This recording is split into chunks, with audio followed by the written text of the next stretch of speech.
जय माता दी दोस्तों, आज की वीडियो है देवशयनी एकादशी व्रत की कथा।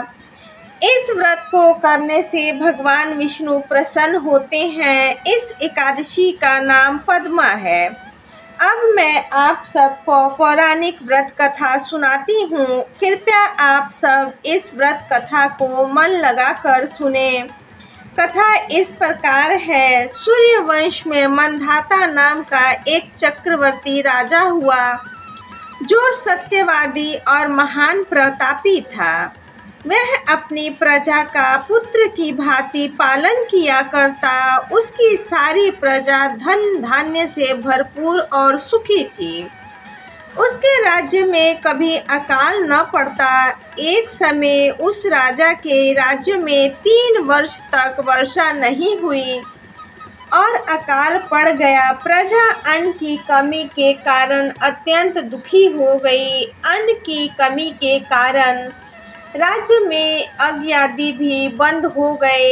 एक दिन राजा प्रजा के पास जाकर कहने लगी, हे राजा, सारी प्रजा त्राही त्राही पुकार रही है, क्योंकि समस्त विश्व की सृष्टि का कारण वर्षा है। वर्षा के अभाव से अकाल पड़ गया है और अकाल से प्रजा मर रही है। इसलिए हे राजन, कोई ऐसा उपाय बताओ जिससे प्रजा का कष्ट दूर हो। राजा मंधाता कहने लगे, आप लोग ठीक कह रहे हैं। वर्षा से ही अन्न उत्पन्न होता है और आप लोग वर्षा न होने के कारण अत्यंत दुखी हो गए हैं। मैं आप लोगों के दुखों को समझता हूँ। ऐसा कहकर राजा कुछ सेना लेकर वन की ओर चले गए।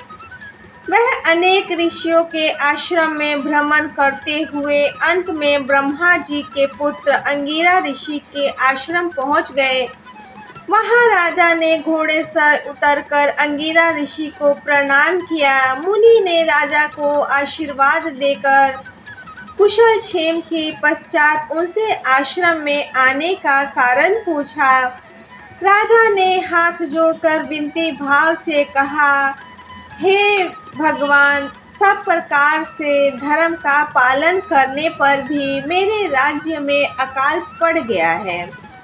इससे प्रजा अत्यंत दुखी है। राजा के पापों के प्रभाव से ही प्रजा को कष्ट होता है, ऐसा तो शास्त्रों में वर्णित है। जब मैं धर्मानुसार राज्य करता हूँ तो मेरे राज्य में अकाल कैसे पड़ गया, इसके कारण का पता मुझे अभी तक नहीं चल सका है। अब मैं आपके पास इसी संदेह की निवृत्ति कराने के लिए आया हूँ। कृपा करके मेरे इस संदेह को दूर कीजिए, साथ ही प्रजा के कष्टों को दूर करने का कोई उचित उपाय बताइए। इतनी बात सुनकर ऋषि कहने लगे, हे राजन, यह सतयुग सब युगों में उत्तम है। इसमें धर्म के चारों चरण सम्मिलित हैं, अर्थात इस युग में धर्म की सबसे अधिक उन्नति है। लोग ब्रह्मा की उपासना करते हैं और केवल ब्राह्मणों को ही वेद पढ़ने का अधिकार है। ब्राह्मण की तपस्या करने का अधिकार रख सकते हैं, परंतु आपके राज्य में एक शूद्र तपस्या कर रहा है। इसी दोष के कारण आपके राज्य में वर्षा नहीं हो रही है। इसीलिए यदि आप प्रजा का भला चाहते हो तो उस शूद्र का वध कर दीजिए। इस पर राजा कहने लगे, हे मुनि, मैं उस निरपराध तपस्या करने वाले शूद्र को किस तरह मार सकता हूँ? आप इस दोष से छूटने का कोई दूसरा उपाय बताएं। तब ऋषि कहने लगे, हे राजन, यदि तुम अन्य उपाय जानना चाहते हो तो सुनो।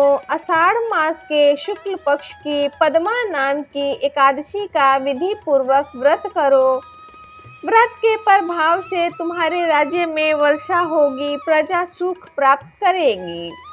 क्योंकि इस एकादशी का व्रत सब सिद्धियों को देने वाला है और समस्त उपद्रवों का नाश करने वाला है।